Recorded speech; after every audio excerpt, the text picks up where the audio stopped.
بسم اللہ الرحمن الرحیم۔ نصیبین جو کہ ایک جزیرہ ہے، اس سے جنوں کی آمد اور جنوں کا حضور اکرم صلی اللہ علیہ وآلہ وسلم پر ایمان لانا۔ طائف سے واپسی پر نبی کریم صلی اللہ علیہ وآلہ وسلم وادی نخلہ میں 10 دن ٹھہرے۔ اس دوران نصیبین سے آنے والے جنوں کی ایک جماعت آپ صلی اللہ علیہ وآلہ وسلم کی خدمت میں حاضر ہوئی۔ انہوں نے نبی کریم صلی اللہ علیہ وآلہ وسلم سے قرآن مجید سنا اور آپ پر ایمان لے آئے۔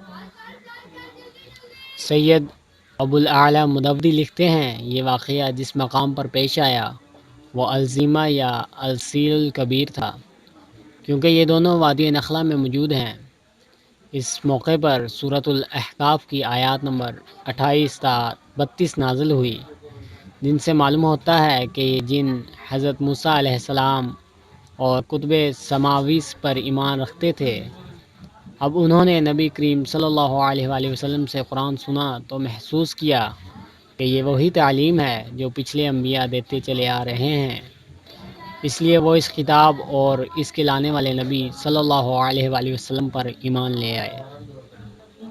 مفسرین کا زیادہ تر اتفاق اس بات پر ہے کہ جنوں کا یہ وفد نصیبین سے آیا تھا اور اس موقع پر سورۃ الجن نازل ہوئی۔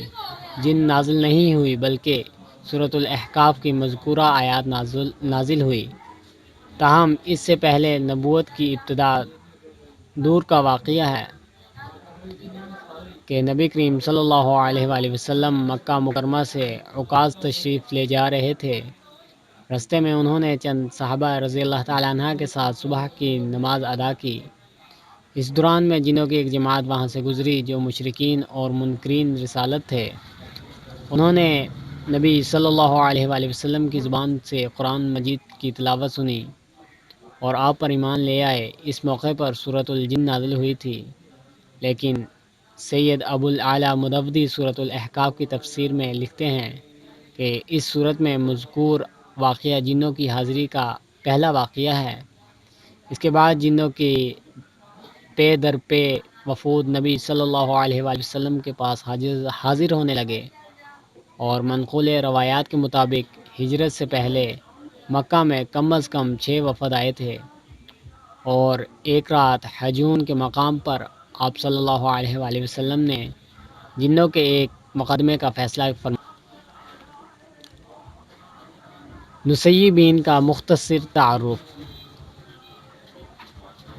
یہ دریائے دجلہ اور فرات کا درمیانی علاقہ ہے اور الجزیرہ کا یہ تاریخی شہر جنوبی ترکی میں شامی سرحد پر واقع ہے۔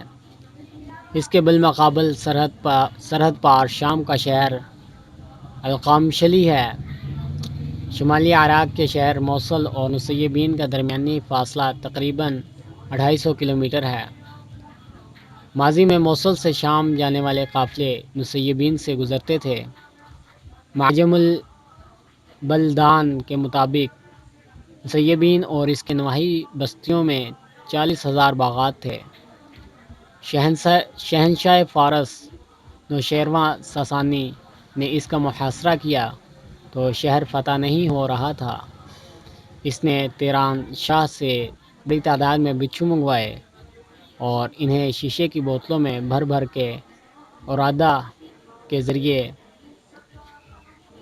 شہر میں پھینکا تو اہل شہر ان بموں کی تاب نہ لا سکے اور شہر فتح ہو گیا۔ حضرت امیر معاویہ رضی اللہ تعالیٰ عنہ عہد ثانی میں شام کے گورنر تھے۔ جب عامل نصیبین نے شکایت کی کہ اہل شہر بچھوؤں کی کثرت سے مصیبت میں گرفتار ہے، تو حضرت معاویہ رضی اللہ تعالیٰ عنہ کے حسب حکم بچھو مارنے کا معاوضہ مقرر کر دیا گیا تو لوگ بچھوؤں کے در پہ ہو گئے، حتیٰ کہ ان موذیوں کی تعداد نہ ہونے کے برابر رہ گئی۔